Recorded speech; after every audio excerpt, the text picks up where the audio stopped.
Muraho nkuko byatangajwe na Fabrizio Romano, Benjamin Sesko yemeranyijwe na Manchester United amasezerano y'imyaka 5, bivuze ko azaba umukinnyi wa Manchester United kugeza mu mpeshyi y'umwaka wa 2030. Nubwo nta wese yizwi yashyizweho yo kongeraho indi myaka nkuko bikunze kugenda ku bandi bakinnyi, Romano yongeraho ko nyine bishobora guhinduka mu biganiro biri gukomeza hagati y'impande zombi.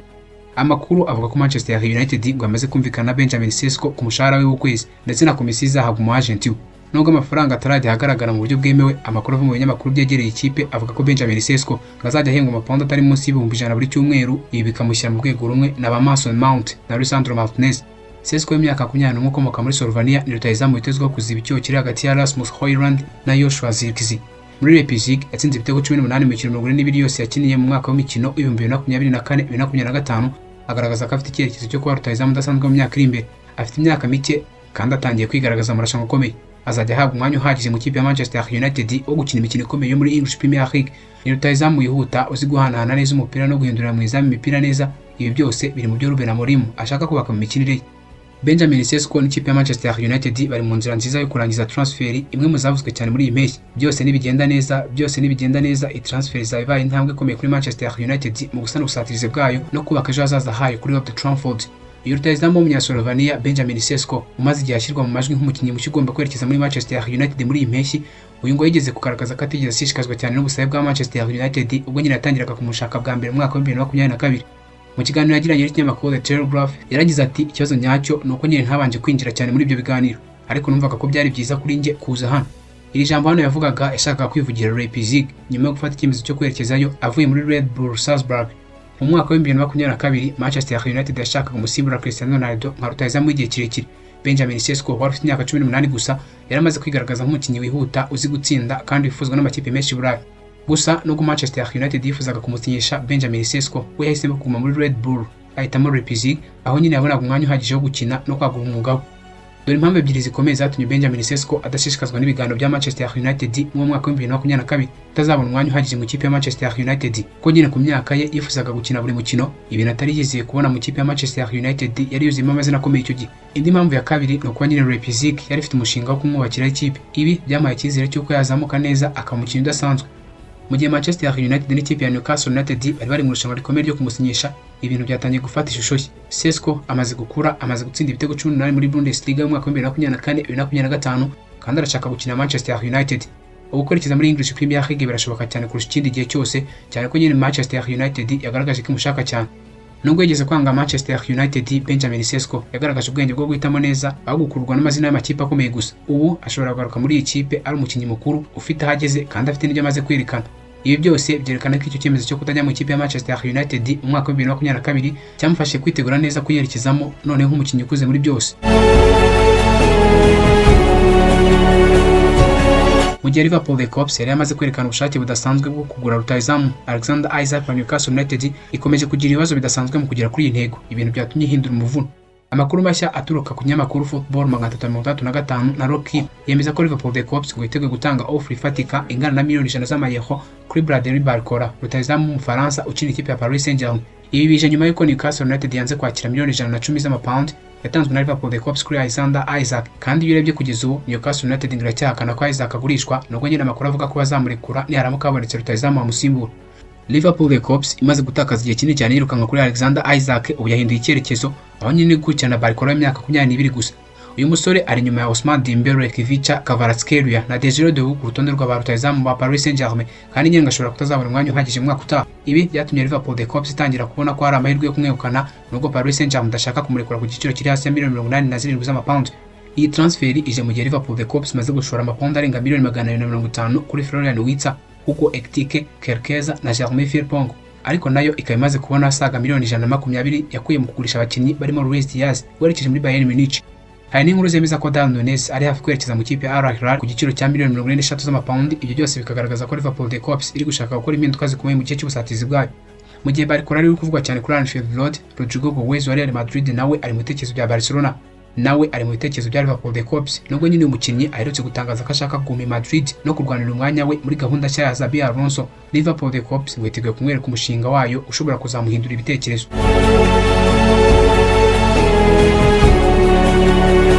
Mu gihe Newcastle United ikomeje gushaka rutahizamu mushya wasimbura Wilson ndetse no kugira icyo ikora kuri saga ya Alexander Isak, icyizere cyabo kirerekeza kuri Nicholas Jackson, rutahizamu wa Chelsea da Bruce wagerageje kwitwara neza cyane mu mwaka ushize. Kuko byatangajwe n'ikinyamakuru Guardian Boot Boys ndetse na The Daily Telegraph, Chelsea da Bruce yateye intambwe ya mbere ishyiraho igiciro cya $80 z'amapawundi kuri uyu musore w'imyaka 24 ukomoka muri Senegal. Ibi byatumye Jackson aba umukinnyi uhenze kurusha abandi bose Newcastle United yabiguze. Ko nyine ubu record y'umukinnyi waguzwe amafaranga menshi cyane n'ikipe ya Newcastle United ari Alexander Isak waguzwe $33 z'amapawundi mu mwaka wa 2022. Nicholas Jackson yerekeje muri Chelsea da Bruce mu mwaka wa 2023 avuye muri Villarreal ku giciro cya $32 gusa z'amapawundi. Uyu amaze gukina imikino 81, atsinda ibitego 30, atanga imipira 12 yavuyemo ibitego, mu bitego 30 yatsinze harimo ibitego 9 byatsinzwe ku mikino yahesheje ikipe ya Chelsea da Bruce amanota. Ku ruhande rwa Newcastle United gushaka rutahizamu mushya n'ibishingiye wenda ku musaruro wa Isak, kuko The Daily Telegraph bitangaza iyi kipe ngo yari isanzwe ishaka kuzana uzajya akinana na Alexander Isak atari uwamusimbura, ariko nyine ngo imyitwarire yagaragaye kuri Alexander Isak vuba aha harimo kwanga kwitabira imyitozo n'ibirori bya Huwa yakoreshejwe mu rugo, ngo ishobora gutuma Newcastle United reka kwihanganira umukinnyi ahubwo nyine kamutanga. Nicholas Jackson ashobora guhabwa amahirwe menshi cyane yo kwerekeza muri Newcastle United, ikipe ifite ibibazo byo mu busatirizi kandi iteguye gukora transfer idasanzwe muri iyi mpeshyi. Gusa ikibazo gisigaye ni iki: ese Newcastle United zemera gutanga $80 z'amapawundi ku mukinnyi usanzwe nka Nicholas Jackson? Igihe n'imiterere y'isoko bizatanga igisubizo. Nyuma y'uko ibintu bitangiye kugenda neza mu biganiro hagati ya Manchester United na Benjamin Sesko, amakuru agezweho avuga ko Manchester United ngo ageze ku ndi mukinnyi, Carlos Barrera, umukinnyi wo hagati mu kibuga ukina yugarira kuri nimero 6 muri Brighton and Hove Albion. Nkuko byatangajwe n'ikinyamakuru The Athletic, Manchester United ngo amaze guhuza na Brighton ishaka kumenya niba hari amahirwe yo kugura Barrera muri iyi mpeshyi. Gusa Brighton yo ngo nta gahunda ifite yo kumugurisha muri iyi mpeshyi. Gusa nabwo amafaranga Manchester United yifuza kumutangaho witeguye kuyongera igihe cyose Brighton yakemera kumurekura. Barrera afite amasezerano muri Brighton azarangira mu mwaka wa 2028, ingingo yibutsa Manchester United ko nyine kumubona ku mafaranga make bidashoboka. Carlos Barrera ni umukinnyi ukiri muto cyane ukomoka muri Cameroon w'imyaka 20 gusa, wageze muri English Premier League mu mwaka wa 2023 avuye mu ikipe ya Lille yo mu gihugu cy'Ubufaransa. Kuva icyo gihe yagaragaje imbaraga, ubushishozi no gukina neza imbere y'abamyugariro, ibintu Manchester United yeretse kuvuga ko yifuza kongeramo imbaraga nyuma y'uko Casemiro atakigira umuvuduko n'imbaraga nk'izo yari afite imbere. Binyuze muri ibyo biganiro n'amakuru aturuka mu kinyamakuru The Athletic, ngo biragaragara ko Ruben Amorim ashaka kongera imbaraga mu kibuga hagati, aho Carlos Barrera yaza yunganira cyangwa se asimbura abakinnyi barimo Casemiro, Ugarte cyangwa Kobe Boateng Maino.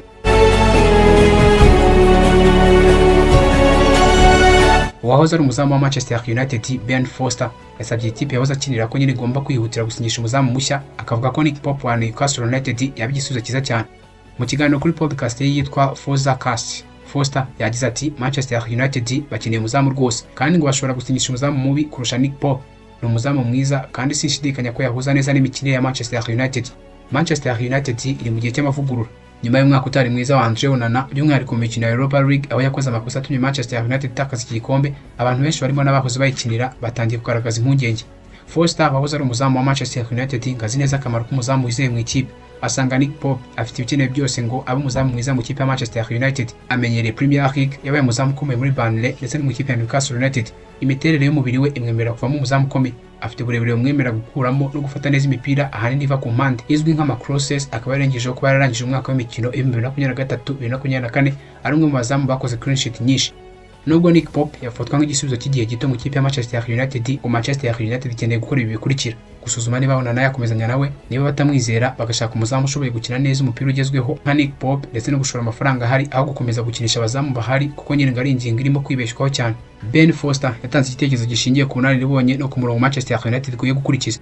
Nick Pope ni umuzamu ushobora gutanga umusaruro wihuse, ariko Manchester United ikeneye kureba kure, igashaka umuzamu ushobora gushingirwaho byibura nko mu gihe cy'imyaka 5 cyangwa se imyaka 6 iri imbere.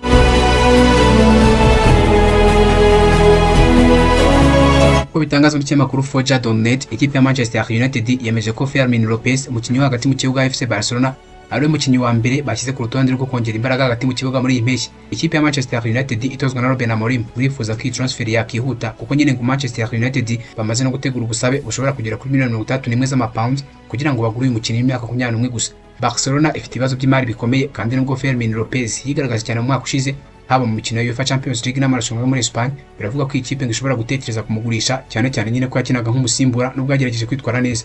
Amakuru aturuka muri Espagne avuga ko Manchester United bafite icyizere cyo kumwegukana kubera nyine ibintu bitatu bikurikira: bari gutegura kuzamura umusaruro uto yahabwaga mu kipe ya FC Barcelona, nawe ngo yishimiye gukorana n'umutoza mushya Ruben Amorim usanzwe ushyira imbere gukinisha abana bakiri bato cyane. Uyu musore afite imbaraga n'umuvuduko, akina nk'umukinnyi hagati mu kibuga uzi kurinda myugariro no gutanga neza imipira ku bataka. Yakinnye imikino 33 muri Barcelona mwaka ushize, atsinda ibitego 6 anatanga imipira 3 yavuyemo ibitego. Uyu ashobora gukinana neza cyane na Kobe Boateng n'abandi bakinnyi bashya Manchester United ishaka kuzana bakina hagati mu kibuga.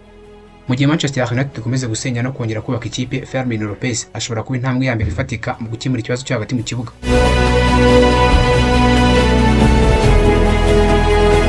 Ikipe muri Arabia Saudite Al Nassr ya Cristiano Ronaldo yagaragaje ko ifite inyota yo gusinyisha Mason Greenwood rutahizamu w'umunyajamaica uri gukina Marseille mu Faransa. Uko byatangajwe n'ikinyamakuru Talk Sport, Al Nassr yamaze kuvugana na Marseille kugira ngo imenye niba uyu mukinnyi w'imyaka 23 ashobora kugurishwa muri iyi mpeshyi. Mason Greenwood yageze mu kipe ya Marseille mu mpeshyi y'umwaka 2024 avuye mu kipe ya Manchester United ku giciro cya miliyoni 26 z'amapawundi nyuma yo kutongera guhabwa amahirwe yo gukinira ikipe y'iwabo. Kubera ko Mason Greenwood afite amasezerano y'imyaka 4 asigaje mu kipe ya Marseille kandi nyine akaba agaragaza umusaruro ufatika muri iyi kipe yahise ivuga ko ititeguye kumugurisha vuba.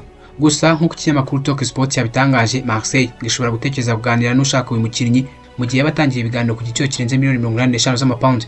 Ibi bivuze ko Al Nassr niba ishaka ko kuno mukinnyi igomba gutanga amafaranga menshi kuri uyu musore wigeze kwitwa impano ya Manchester United y'ahazaza ariko igahinduka kera habaye kuri Old Trafford.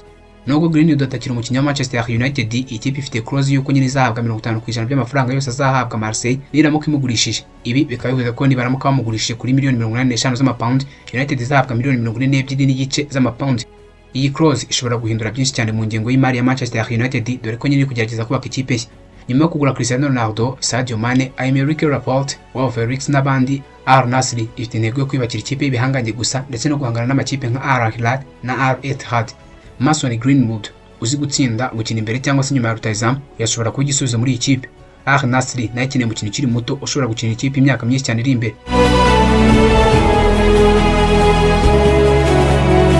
Amakuru mashya agezweho yemeza ko Chelsea da Bruce itifuza guhita yishyura amafaranga Manchester United yasabye kugira ngo itware Alejandro Garnacho. Uyu musore w'imyaka 20 ukina ku mpande z'ubusatirizi ari gushakwa n'amakipe menshi cyane, ariko Chelsea da Bruce ni imwe mu makipe yagaragaje ubushake budasanzwe bwo kumwegukana. Uko byatangajwe n'ikinyamakuru Evening Standard, Manchester United irifuza miliyoni 50 kuri Garnacho. Gusa Chelsea da Bruce cyane ko nyine bamaze gushora amafaranga menshi cyane kuri Estavo, Liam Delapa, Joao Pedro ndetse n'abandi. Chelsea da Bruce yizeye ko isoko ry'igura n'igurisha rizagenda rigana ku musozo, igiciro cya Alejandro Garnacho gishobora kugabanuka cyane ko nyine Manchester United ishobora kugira igitutu cyo kumurekura mbere yo isoko rifunga. Garnacho w'imyaka 20 gusa yamaze gutangarizwa ko atazabona umwanya mu ikipe ya Ruben Amorim, ibintu bishobora kwihutisha icyemezo cyo kumurekura. Nubwo Alejandro Garnacho akiri muto cyane kandi akaba akiri ku rutonde rw'abakinnyi Chelsea da Bruce yifuza kugura, ntabwo Chelsea da Bruce iratangaza ko yiteguye kumutangaho miliyoni 50 z'amapawundi.